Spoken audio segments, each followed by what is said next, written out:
हैं समुच्चयों का सर्वनिष्ठ, मतलब इंटरसेक्शन ऑफ सेट। इंटरसेक्शन को उल्टी यू से दिखाते हैं, ठीक है। तो ये कैसे निकाला जाता है बताते हैं। समुच्चय ए और बी का सर्वनिष्ठ, ठीक है, ए और बी का इंटरसेक्शन है ना, सर्वनिष्ठ का मतलब इंटरसेक्शन। आप हिंदी में भी याद रखिए, इंग्लिश में भी याद रखिए।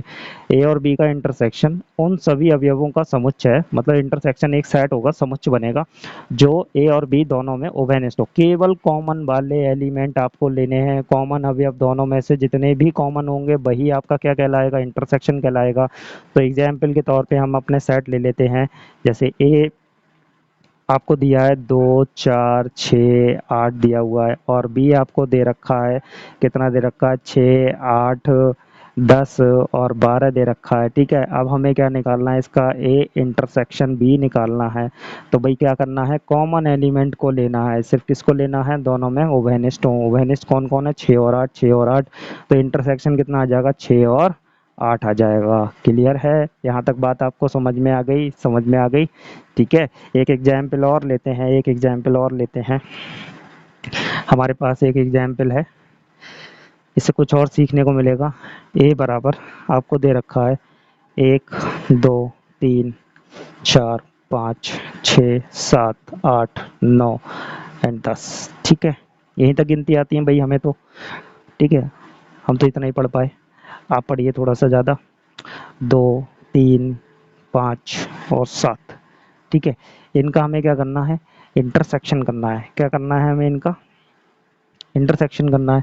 तो लिखेंगे ए इंटरसेक्शन बी बराबर, कॉमन एलिमेंट ले लीजिए। कॉमन एलिमेंट कहाँ से आएंगे, देखिए 2 इसमें है, ले लिया। 3 है, ले लिया।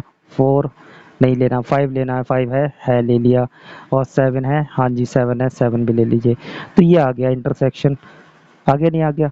यहाँ से आप एक चीज गौर करिए आपने, ये ए इंटरसेक्शन बी लौट के बी वाला एलिमेंट ही, बी वाला समुच्चय ही आ गया। आया नहीं आया, बिल्कुल आया, आया नहीं आया, सीधी सी बात है, ठीक। ये कैसे हुआ, कैसे हुआ, देखिए बी जो है, ए, बी जो है ए का उपसमुच्चय, बी जो है ए का उपसमुच्चय है। उपसमुच्चय किसे कहते हैं पता है ना, कि वह समुच्चय जिसके सारे अवयव दूसरे समुच्चय में मिल जाएं, ठीक है। भैया आपका क्या हो जाता है, उपसमुच्चय होता है। तो बी जो है ए का उपसमुच्चय। क्लियर है, आपकी बात समझ में आ गई होगी यहाँ तक। तो ऐसे केस में बी मतलब ए इंटरसेक्शन बी लौट के क्या आ जाएगा, बी आ जाएगा, बी आ जाएगा। क्लियर है, क्लियर है। छोटा वाला सेट ही आ जाएगा इंटरसेक्शन का मीनिंग, है ना, अगर उप समुच्चय का केस है तो, ठीक है। वेन आरेख बनाते हैं, चलिए वेन आरेख बनाते हैं। तो इस वाले का बनाते हैं वेन आरेख। तो ये सब वास्तविक संख्याओं के नंबर हैं, तो आपको ऐसे लिखना है, ठीक है। और ये यूनिवर्सल सेट हो गया, बाहर लिखिए अंदर लिखिए कोई फर्क नहीं पड़ता। ए वाला सेट लिखेंगे, तो ए वाले सेट में आपको चलिए 2 लिखा, और आपको क्या लिखना है, ठीक है, 4 6 8, और इधर क्या लिखना है, 6। ये आपका ए वाला सेट बना के आपने तैयार कर लिया, ठीक है, ये ए हो गया। अब बी वाले एलिमेंट कॉमन है, तो कॉमन एक ही बार लिखने हैं आपको, तो 10 12। इस यूनिवर्सल सेट के अंदर आपको नंबर रिपीट नहीं करने हैं। वो नंबर अगर आ गया किसी और समुच्चय में आ गया तो उसको होल्ड रखना है आपको वहीं पे।